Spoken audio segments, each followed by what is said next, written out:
Coming to you from a cozy little condo high atop Old 4th Ward, Atlanta. Welcome to The Ron Show on America One Radio. Here's your host, Ron Roberts. And a good morning to you. Thank you for listening. Whether it's on the America One Radio app, AmericaOneRadio.com, whether it's on the replay 5 to 6 p.m., or wherever you podcast, we appreciate you doing so. There is some news about this show actually having some new turf to call home. Not that we're leaving America One Radio or AmericaOneRadio.com, but we are in talks right now to add this show to the lineup at the Progressive Voices Network. I'm pretty excited about that. And I believe right now we're going to wind up in an on-demand platform on their website and app as well. Very excited about that. I'll keep you abreast of that as that comes to fruition. Just another option, another way to listen to The Ron Show. And the show and its content and its guests will see some added exposure. Really excited about that. Also really excited that later in the show we're going to speak with Chitra Ragavan from Good Story Strategies. She is a C-suite executive and board member, strategic communication advisor, a journalist, columnist, and podcaster. She wrote an opinion piece last week in the Atlanta Journal-Constitution that we featured a good bit of in last week's show, speaking to the different set of rules and circumstances that powerful and ambitious women have to abide by versus their male counterpoint. That came up, of course, in discussion with the Fani Willis case, and there's more news on that we'll get to in a little bit. Anyway, excited to have her on the show. No, Chitra, not Fani Willis, obviously. Here's what I'm not really excited about. I'm not really excited to start with a story that is so heartbreaking. Let's roll the audio. This is heartbreaking. This is a heartbreaking time for the university. I could not disclose Lakin's name last night during the news conference. As last night, the family had not been notified. But I'm here to share that we have a suspect in custody for Lakeland's murder. We are obtaining arrest warrants for Jose Antonio Ibarra, 26 years of age. He lives here in Athens, but is not a U.S. citizen. He has been charged with the following: malice murder, felony murder, aggravated battery, aggravated assault, false imprisonment, kidnapping, hindering a 911 call, and concealing the death of another. He will be transported to the Clark County Jail. We have also served a search warrant on his apartment and continue to collect evidence. There are no indications of a continuing threat to the community related to this case at this time. I want to thank the men and women of the University of Georgia Police Department and all of our partners. This arrest was facilitated by the excellent work of both patrol officers and detectives from the University of Georgia Police Department and the Athens Clark County Police Department, as well as Georgia Bureau of Investigation, with the assistance of federal agencies as well. In every way, it was genuinely a team effort. That was the voice of Jeffrey Clark, police chief at the University of Georgia Friday. By Saturday morning, we got this from 11 Alive WXIA TV. A 26-year-old man accused of murdering a 22-year-old nursing student on UGA's campus had his first appearance in court this morning. Good evening and thank you for joining us. I'm Latasha Givens. All new tonight, a look at the suspect, the charges he's facing, and what a Clark County judge says will happen next. 11 Alive's Erica Murphy was in court for this first appearance. All right, so bond will be denied for today. Jose Antonio Ibarra will remain behind bars after Judge Donarell Green said a higher court would have to make that ruling. This court is not authorized under Georgia law to set bond in light of these charges. However, Mr. Ibarra will have an opportunity to petition for bond before a Superior Court judge at a later date. Ibarra is facing several charges, including malice murder, kidnapping, and hindering a 911 call, all in connection with the death of Laken Riley on Thursday. Police say they think he acted alone and doesn't have a history of violence. In recent check of his criminal history, he does not have an extensive criminal history as far as in violence. The school also says Ibarra was never employed there. Right now, his motives aren't known, with police saying that Riley's murder was simply a crime of opportunity. In the meantime, Ibarra will be kept inside the Athens Clarke County Jail until another court date is set. Reporting from Athens, Erica Murphy, 11 Alive News. Tragic story, not the one you want to lead into a weekend going into with that fresh on your mind, especially if you are someone who has UGA coursing through your blood in one way, shape, form, or fashion. I'm, of course, a big sports fan, but I'm also, I think, 28th year sophomore now.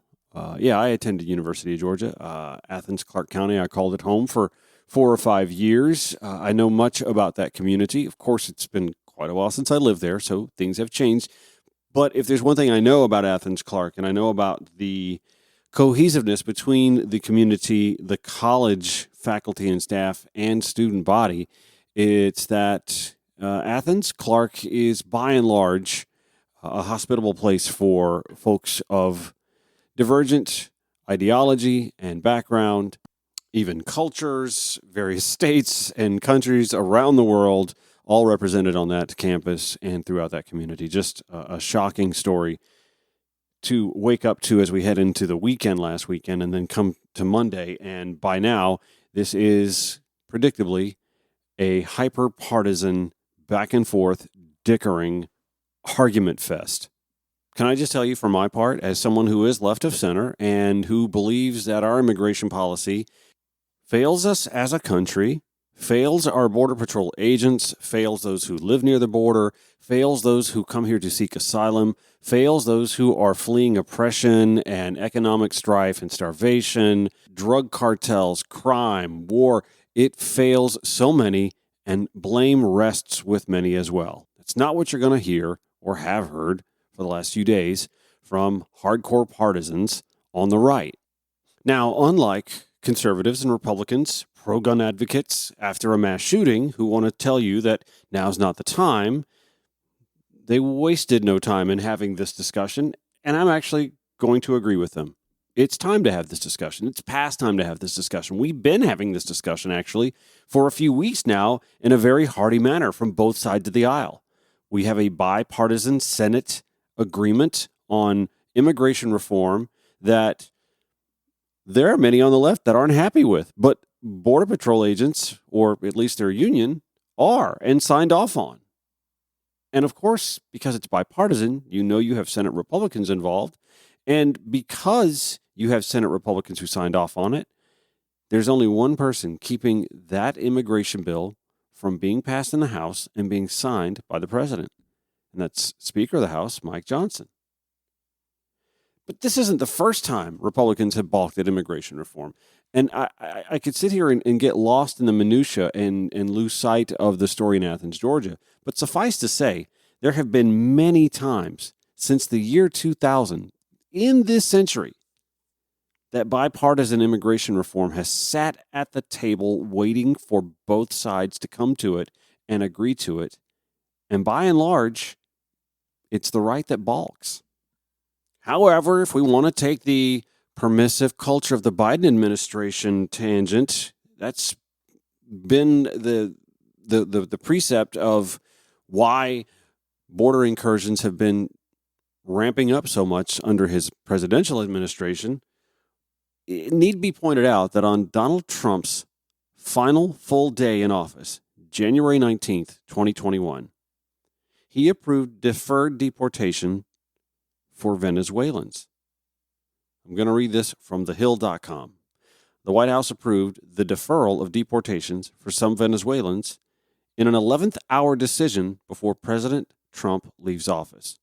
The White House said in a memo released Tuesday, the 19th, that it is approving deferred enforced deportation, or DED, for Venezuelans. Recipients of the deferral will be able to live and work in the U.S. similar to those protected under a temporary protected status. Hear me when I say this. Jose Antonio Ibarra was not one of the Venezuelans who had his deportation deferred. He came after this 18-month cycle.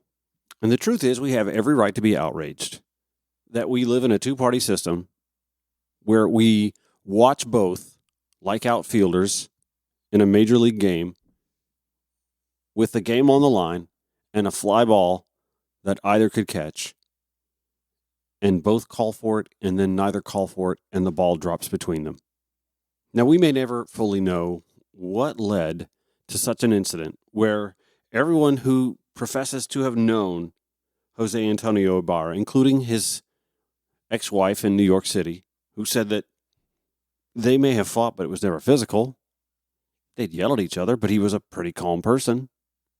We may never know what led to such a grisly ending for Laken Riley, who, by the way, hails from Cherokee County, just north of Atlanta, River Ridge High School graduate, beloved by so many. Just tragic. 22-year-old nursing student, her whole life ahead of her, goes out for a jog and doesn't return. But what worries me the most when it comes to pivoting to having a discussion about immigration reform as a result of this case is that there's going to be the predictable racing to the foxholes on either side of the spectrum and lobbing grenades back and forth and solving nothing. It's already happening. Eric Erickson's all over it. The governor released his statement. He wants answers from the Biden administration. He doesn't want answers from the Speaker of the House, Republican Mike Johnson. He just wants answers from the Biden administration.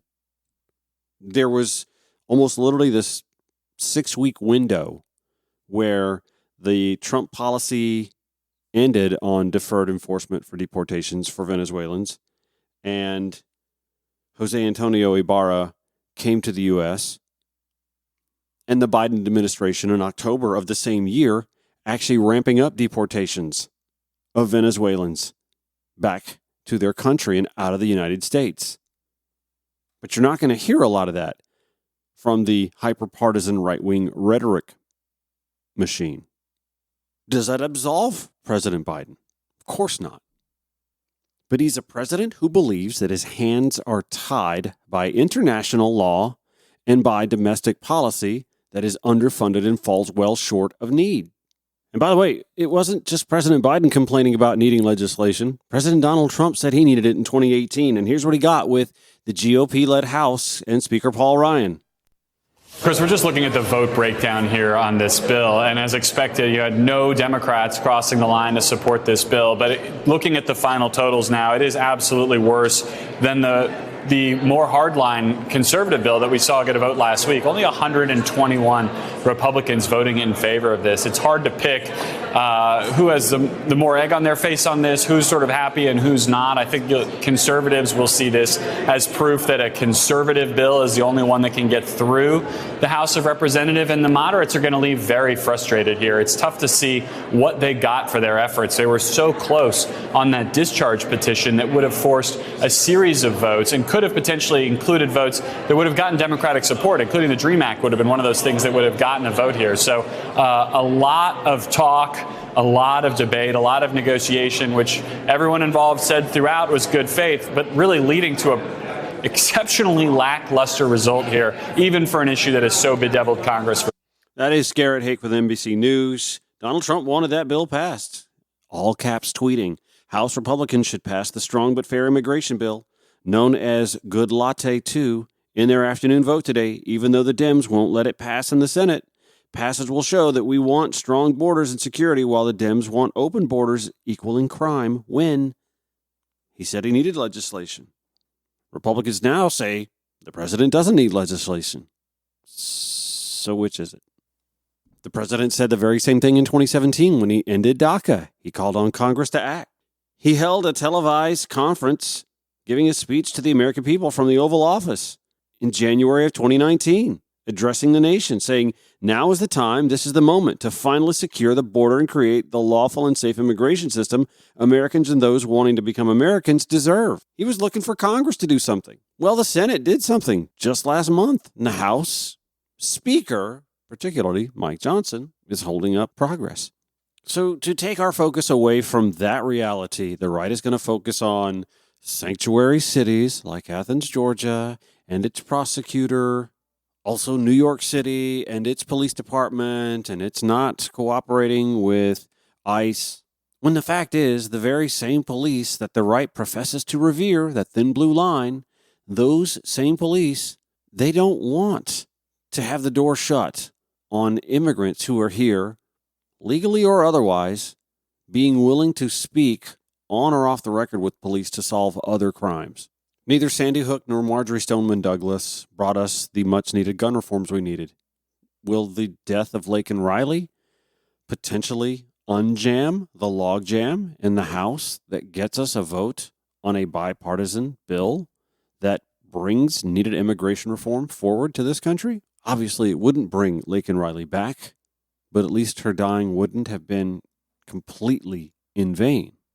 I, for one, have my doubts. That's a story we'll be watching.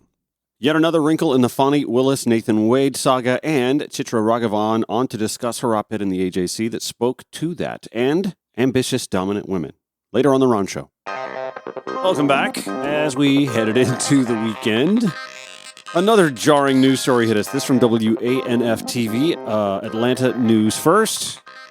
Investigator hired to look into Fulton County District Attorney Fani Willis and Special Prosecutor Nathan Wade says he found evidence contradicting their testimony in court. DA Willis told the court last week that she and Wade were not dating until April of 2022, after he was hired. But the private investigator says phone records show more than 2,000 calls and 12,000 texts between the two. And cell phone data shows his phone near Willis's house several times in 2021. We asked a legal expert why this could be important. Oh boy. If they lied to the court, this can be referred to the Georgia State Bar for disciplinary action. Theoretically, the judge could hold them in contempt of court and also submit to another prosecutorial office for perjury charges. That seems unlikely, but the disciplinary by the bar seems quite likely should this be proven as a lie. All right, two thoughts. Holy f***ing shit. The other thought is, it's Clinton Lewinsky all over again. It's literally the Clinton Lewinsky playbook. It wasn't so much about the act. It was about trying to make Bill Clinton so uncomfortable talking about the acts, allegedly, that he was caught in a misstep and or a lie. And that's what got him impeached in the House anyway. For Fani Willis, the stakes are even higher, though, because he can be as well. Nathan Wade can both be disbarred if they are found to have perjured. Now, I'm no expert on cell phone data or pings or how close to towers one would be or whatnot. For their part, the district attorney's office says it's not revelatory that Nathan Wade may have been near an area of Hapeville that's full of bars and restaurants and other established businesses that he may have partaken in. But here we are again, fretting over this case and whether or not it's going to be able to stick to some sort of time frame that might lead us to a conclusion before Election Day. How many of y'all, show of hands, have gone from I'm fully behind Fani Willis, I know she's got this, to uh-oh, she's in trouble, oh, she messed up, to okay, well, that made sense, may not be the facts, but it's hard to disprove, the cash thing, now to, oh my God, what did we do to deserve this? I mean, I'm right back at listen, you had to know you were going to be under the microscope. You had to walk a squeaky clean line. And I get it.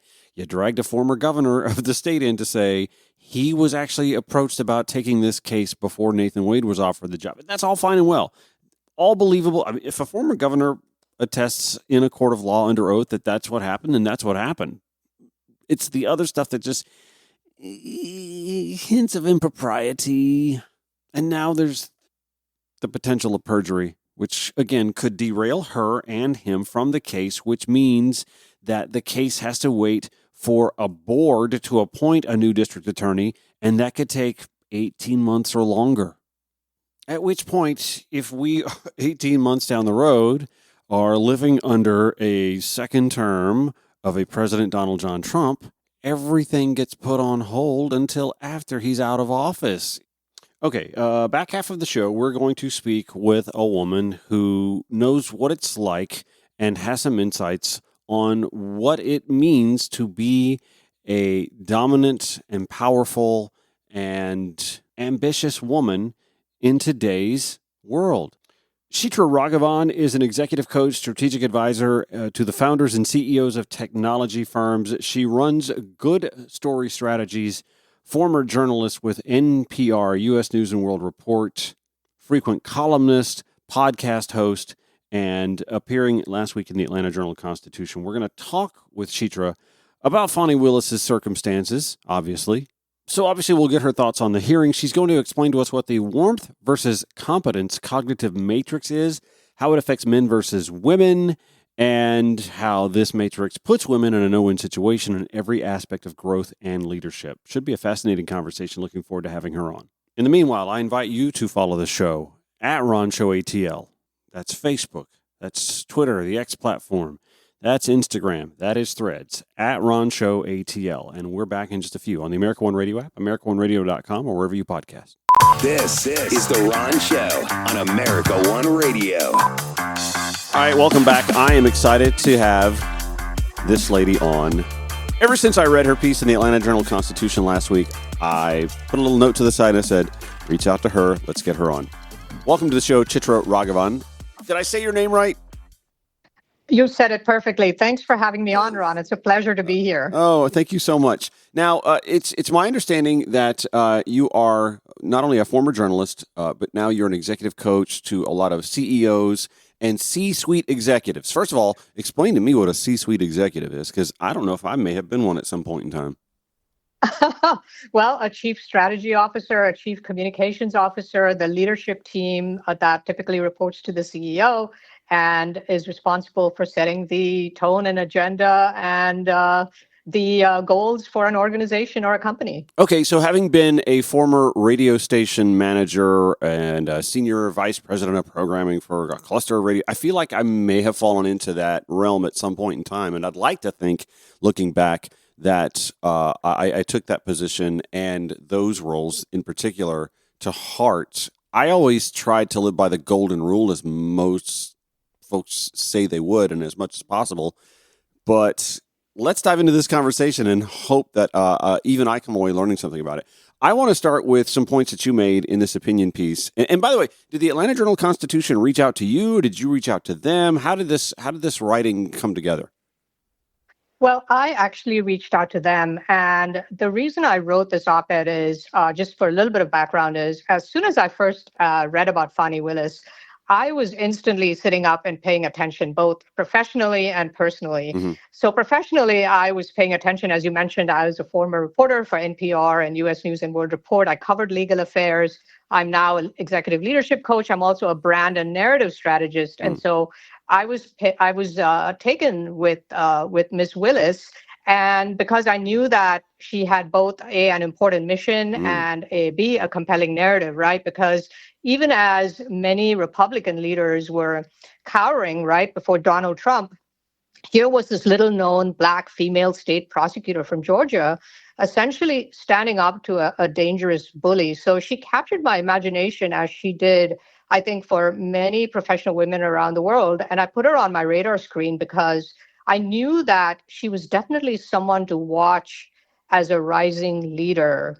And personally, I was paying attention because, as you know, I was born in India and I came to the United States actually as a graduate student at the University of Georgia back in the day. So I've kept an eye on Georgia politics ever since. And I invited Willis to appear on my leadership podcast called When It Mattered. And that interview didn't work out. This was about a year ago, but I have followed her career closely ever since. And of course, last week, came that big fall, and it was a hard fall. And it caught my attention as a leadership coach because I think it epitomizes in part this uphill battle that dominant and ambitious women leaders often face. And my last point is, Ron, that it's also a reminder to powerful female leaders like Willis that they have to be doubly cautious in their conduct so as not to invite this type of ugly scrutiny. And she clearly wasn't cautious enough. Yeah, I was just going to say, I've personally been on this roller coaster ride throughout this entire process. And when the allegations from the Trump team's defense counsel started coming out, I felt like the roller coaster really started taking steep turns and climbs and falls. And we're all just kind of breathless with each passing headline and starting to get a little exhausted from the ride. Like, I think I want to get off. But, I know how you feel. Yeah, when I read the piece at first, I thought going into this, like, okay, this is going to be a defense of Fani Willis, and no, I think you were very fair and somewhat in a maternalistic sort of way, sort of stern with Fani and women in general. Yeah, definitely. I did get a little bit of heat about that because, people are very protective of her. Sure. Because she has risen to this level through probably some incredibly hard work. Mm-hmm. But honestly, as I said in my piece, when you are in that position, you really have to be careful. And you can't make those types of mistakes. And she definitely made an ethical mistake, right? Because perception is reality, as I said. And, even if she didn't feel like she was doing something wrong, just the impression it was conveying, this kind of potential quid pro quo, the romantic entanglement. I mean, it was just, she obviously didn't put herself under the same kind of scrutiny that she would have any of her witnesses, for instance. And I think also, in addition to the ethical lapse, there was this tactical mistake because she was taking on somebody incredibly powerful who is a street fighter. Yeah. And in doing so, she should have said, is there anything I need to be worried about myself, my team, and really been careful about what she was doing. You're right. I've said from the start that this office needed to act as if they were a pack of nuns. Nuns and priests and fly right and do right and be Boy Scouts and Girl Scouts and be squeaky clean about it because, as you said, they're taking on a thug and a band of thugs and enablers and are going to use any opportunity to do exactly what they're doing, which is, I don't think necessarily to derail a case, but to delay it long enough that it comes after election, after he's sworn into office, and then we're waiting 4 more years, potentially, if that were to come. And then all of this work is for naught. But I didn't necessarily so much want to talk with you about the case. I wanted to drill in on your perception, writing this as a woman, to a woman, and for other women as well. We both know that African-American parents usually have the talk with their kids when it comes to interactions with law enforcement. I am a gay male. Obviously, most gay folks aren't raised by gay folks, so we don't get to have that same kind of talk. But I'm wondering, do mothers have this sort of talk with their daughters all the time, or is this just something that a mother who realizes their daughter is going to be driven and ambitious needs to sit down and have a conversation with them about? I think that mothers and fathers, right? There are so many progressive men in this world, in this country, who are very concerned about their daughters and put enormous effort into making sure that they survive in the world and thrive in the world. So I think it's definitely a conversation that moms and dads need to have with their daughters. And so I wouldn't just say it's moms. And I happen to have 2 sons, weirdly, so I haven't had to have that. I have different conversations with them. Mm-hmm. But I think that there's some really interesting things that women should be made aware of. Really interesting studies, and I could talk a little bit about that. I mentioned one of them in my piece, and this is sobering, but it's a conversation that must be had so that women can be tactical and be able to navigate, as so well put it, these minefields that confront especially senior executive women, but women of all stripes, basically.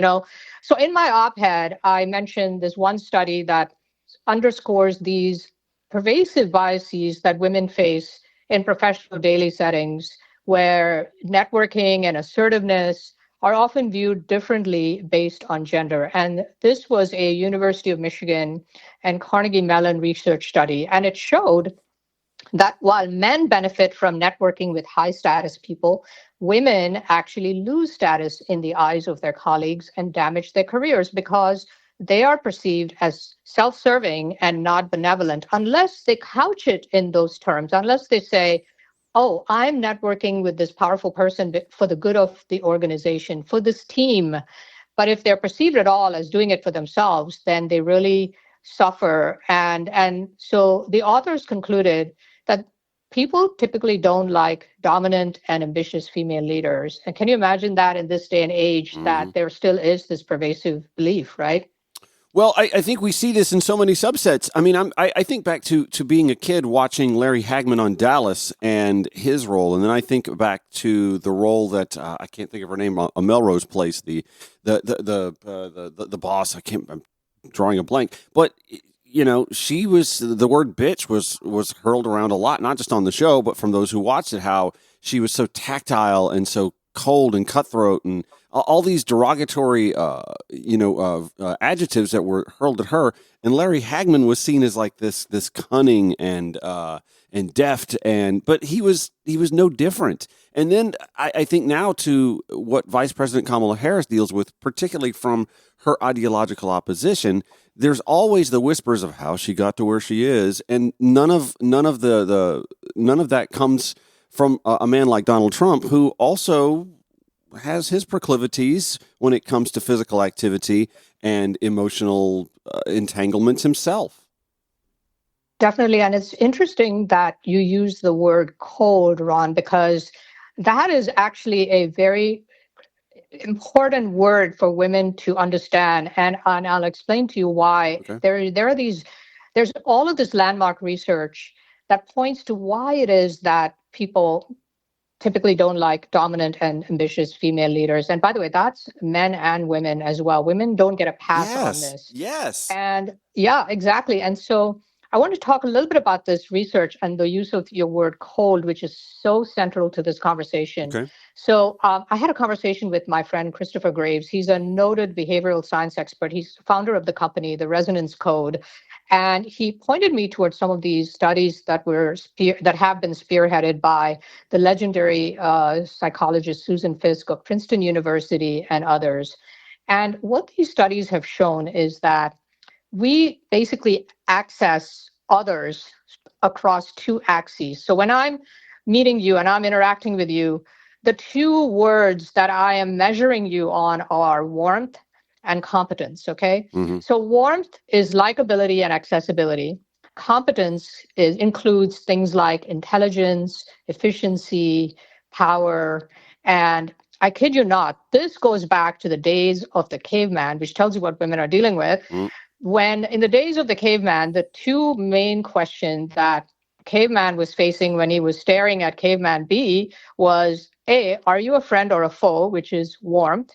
And B, if you are a foe, do you have the ability to kill me, which is competence? Mm. So what Graves says, and that Susan Fiske and her colleagues have found, and by the way, these are dozens of studies over the last 40 years, and they have found that these two attributes, warmth and competence, are still hardwired in us today, both in men and women, and it's essentially used to place who you are on some kind of schema. And here's the rub. What they have found is that there is a gender divide on how this warmth competence scale happens, which comes to the detriment of competent women leaders and professionals. Because for women to be perceived as successful, you have to be seen as both warm and competent, but men only have to hit one of those metrics, okay? Mm-hmm. And I'm going to mention one last thing, and then I'd love to get your thoughts.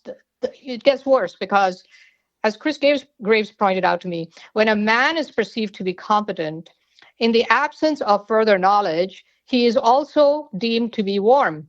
But for women, it's a zero-sum game. So if women are strong, they are viewed as cold, getting back to your word, and competent, and viewed as incapable of being warm. And the last big gotcha is, so she's like, oh, people don't see me as warm. In order to rise up, I have to be warm and competent. Let me, dial up my warmth. But when she intentionally tries to dial up her warmth, as Hillary Clinton did, as others have done, other women have done, she is then deemed as incompetent. So in other words, you can't make up that gap. It's inversely correlated. And so if you're a woman, it often feels like you just can't win. And it's called the likability trap. And all women have to navigate this in order to be successful. We're with Chitra Ragavan, a former journalist, podcaster, CEO, coach, and we're having a fascinating conversation about the perception of ambitious, powerful, dominant even women in the workplace and in culture. I'm going to pick up on that point you made. You brought up Hillary Clinton, and I want to discuss that when the Ron Show returns on the America One Radio app, AmericaOneRadio.com, or wherever you podcast. Welcome back. We've got a little bit more time with Chitra Ragavan, who penned an op-ed in the Atlanta Journal-Constitution last week that I thought was very fair, but also very stern with regards to the Fani Willis soap opera drama. And we've had more news about that popping out over the weekend. Don't necessarily feel like we need to discuss that conversation so much more, but we are talking about how society and work culture and political culture views women versus men, particularly those with drive and ambition. We were talking about warmth and competence versus having one or both. You mentioned Hillary Clinton, and I was thinking while you were having that conversation about the 2016 election cycle, because here you had two candidates. One who wasn't warm, but very competent, probably the most qualified person to run for the office who hadn't had it before.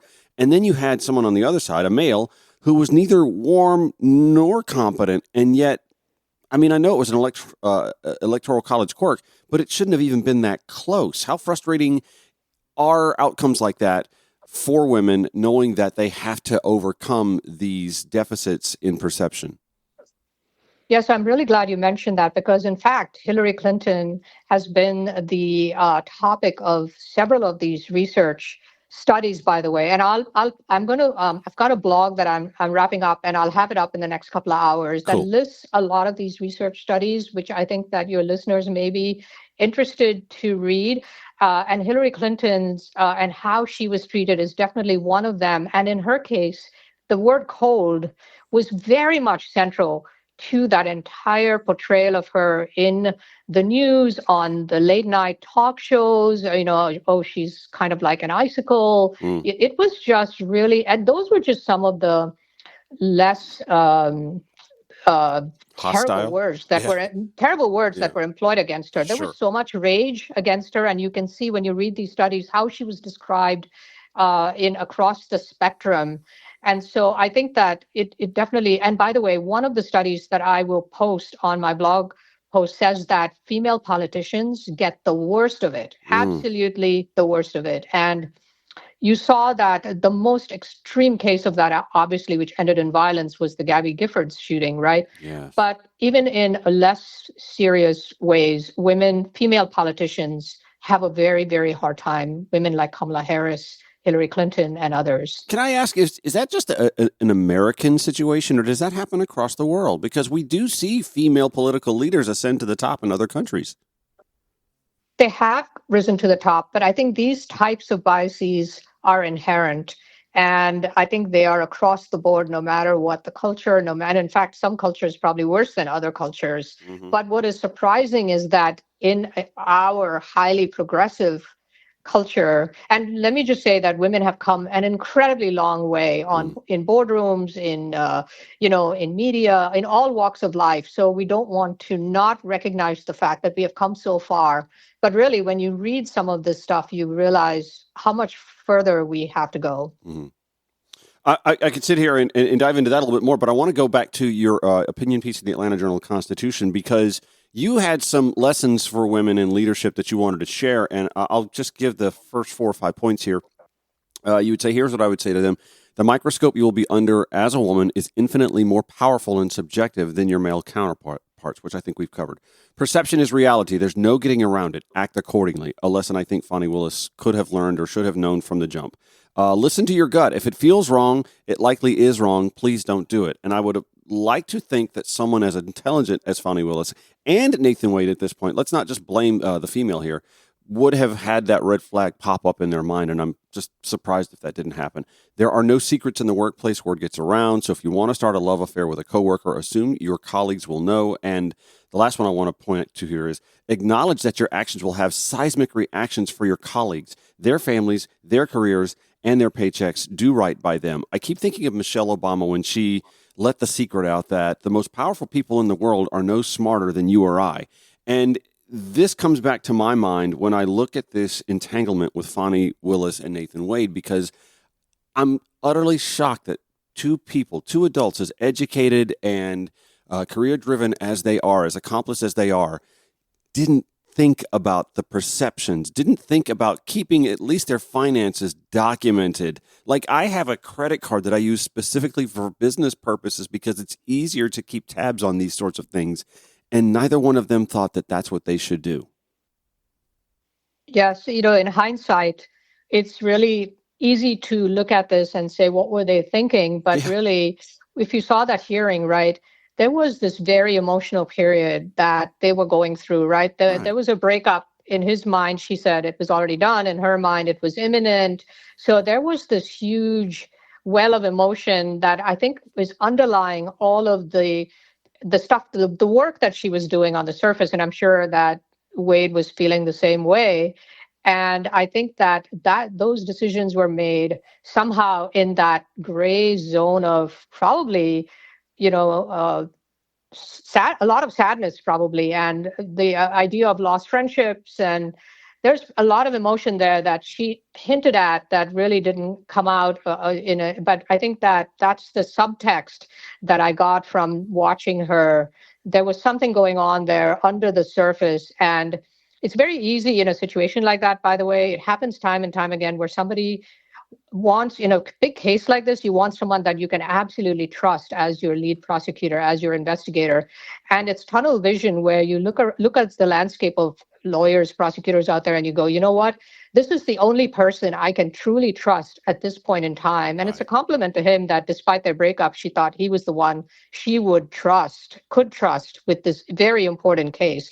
But really, if you have to step back and say, you know what, I'm not thinking this properly, there are a lot of talented people out there that could help me, that I could trust. And I think that's where things kind of seemed to go awry.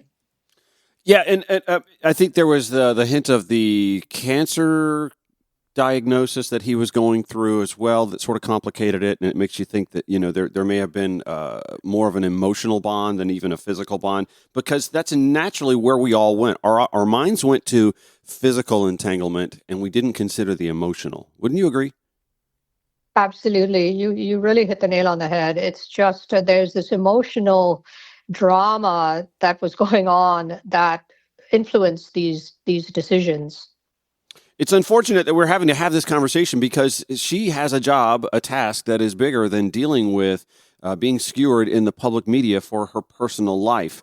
And I'd like to think that that's not just something that a powerful woman in a role that maybe she didn't expect to find herself in, but has to deal with. Do you feel that some of this or even most or all of this has to do with her just being a woman and maybe even a woman of color?